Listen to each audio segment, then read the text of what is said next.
Anonymous Watch Guy here with a full review video. Quick wrist check. Wearing the Tissot PRX chronograph today. Really awesome watch. One of my favorites. But today we are doing a full review of a watch I unboxed on the channel a little over a month ago now. And that, of course, is the beautiful Glacier dial or ice blue dial version of the PRX Powermatic 80. And this has been a very popular watch. It was sold out on the Tissot website almost immediately. They did restock it. It has since sold out once again. I'm sure it will be back in stock at some point. The PRX has been a very popular watch for Tissot and a very hyped watch. I think rightfully so, but some may be tired of hearing about the PRX. I've made several videos about the PRX. I had the green dial version of the Powermatic 80 a while back. I did sell that when I got the chronograph version, but I think this is an absolutely gorgeous variation of this watch. And I think it really lives up to the hype and deserves the hype, in my personal opinion. So let's take a closer look at this one once again. This is a 40 millimeter watch. Being that it is an integrated bracelet sports watch, you get a little bit of a strange measurement lug to lug. If you measure it lug to lug, including this first link of the bracelet all the way out here, you end up at about 51 millimeters.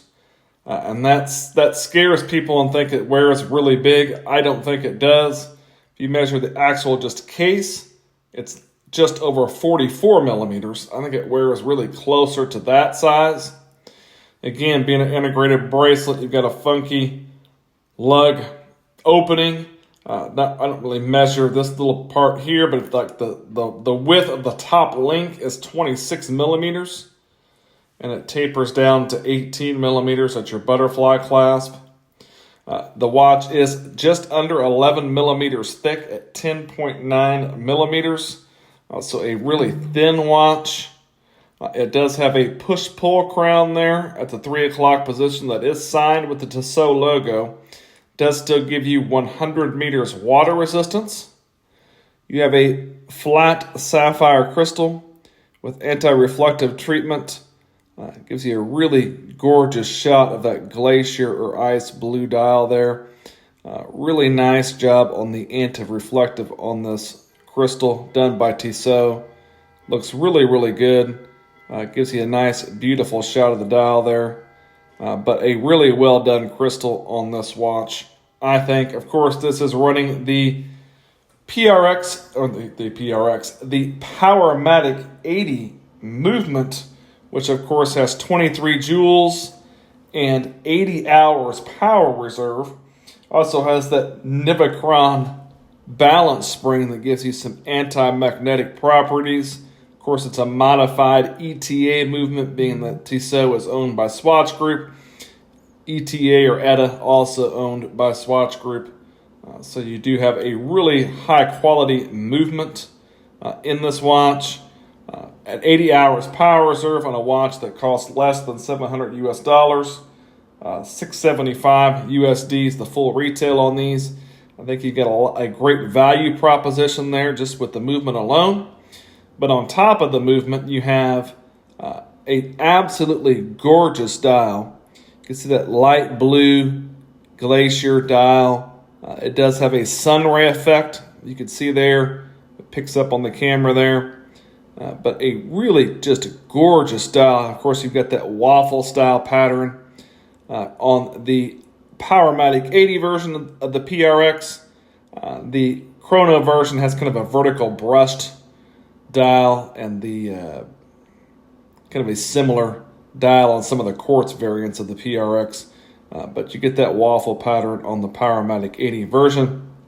You do have applied indices on this watch with your batons at each hour marker and your devil baton up there at the 12 o'clock position. The Tissot in 1853 is printed on. Beneath the 12 o'clock position, you have PRX and Powermatic 80 printed on above the 6. Of course, Swiss made down there. And then you have your date window at the 3 o'clock position framed in silver. Looks very nice. I think I like the layout of this watch. I don't think there's too much text. It's a very classy looking, almost dressy looking, I think as well. But it's definitely a sports watch.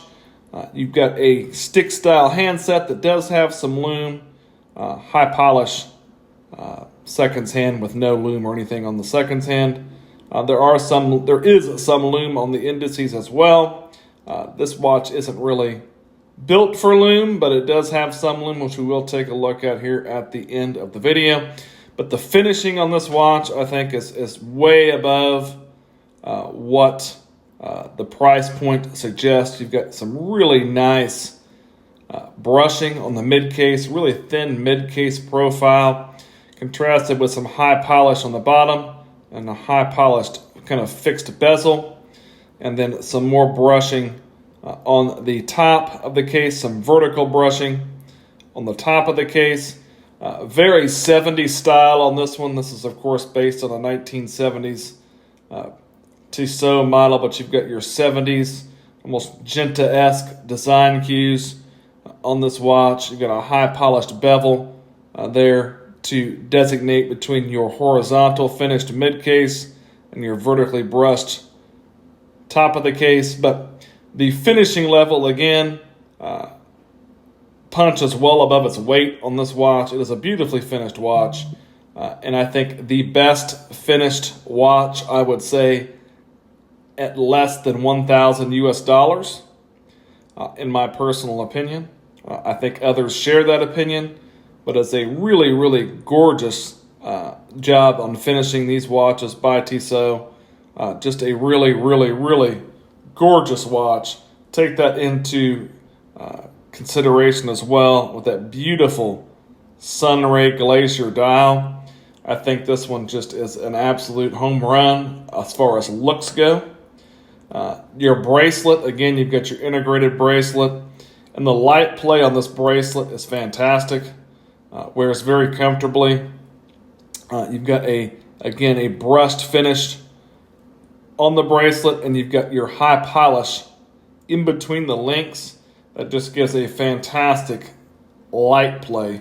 Just really, really nice, really well done. You've got a Tissot signed butterfly clasp. Just a pretty standard butterfly clasp, nothing wrong with it. The bracelet is sized with split pins. You can see your arrows there. So nothing fancy as far as the bracelet sizing goes, but it works and it is very comfortable. You can see you do have a display case back with some specs going around the back, and then you can see that Powermatic 80 movement with the Tissot custom rotor. Not the most beautiful movement in the world, but it is not too bad to look at, and the Tissot rotor is also pretty nice as well. And you also see there you do have a quick release on this bracelet as well. You can get fitted rubber straps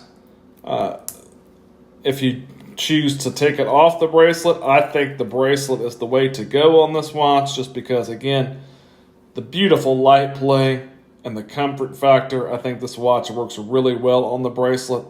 I've not personally handled one on the rubber strap, but I do know they do make straps that fit this case, and it does have a quick release, so that is an option. But a beautifully finished watch, a beautiful dial, just an absolutely gorgeous piece, I do believe. We're going to take a look at the lume on the watch, and we're going to take a look at what it looks like on my 7.5-inch wrist. But real quick, I do want to show you, and I did make a video comparing the chronograph version and the Powermatic 80 version. But as a reminder, if you think the Powermatic 80 version is too large, the chronograph version is a much larger watch.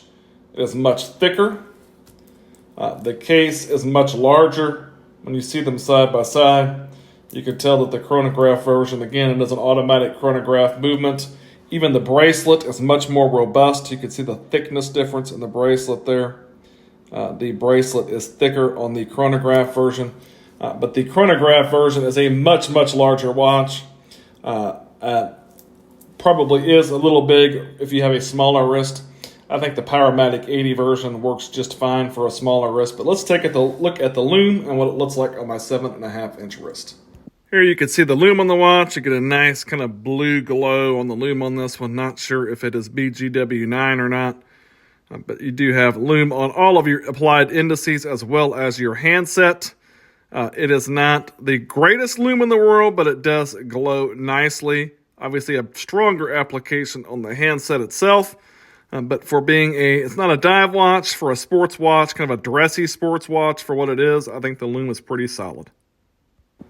Here's the watch on my 7.5-inch wrist. You can see it works very nicely. Again, beautiful light play on this bracelet. Just really, really gorgeous, I think. And again, just kind of adds to why I feel this watch is so awesome. Again, you can see the profile on the wrist, the down the barrel shot there. Don't believe it's too large for me. Again, I have a 7.5-inch wrist. You can see there's plenty of space there. It's not overhanging my wrist in any way. I think this watch works very well. It gives you a little bit of presence still at that 40 millimeter mark, but I don't think it's too large for a smaller wrist. Beautifully finished watch. You can even see some of the contrast and the finishing on wrist. And it's just an absolutely gorgeous watch. I think Tissot did an awesome job with this one. I think this Glacier Ice Blue dial color is the best one yet.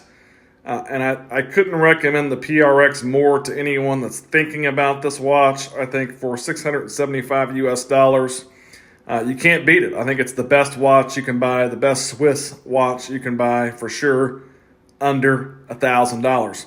If you disagree, leave a comment about what you think is better. But I think this is the one. The Tissot PRX Powermatic 80. If you liked the video, give me a like, maybe subscribe to the channel. Thanks for watching.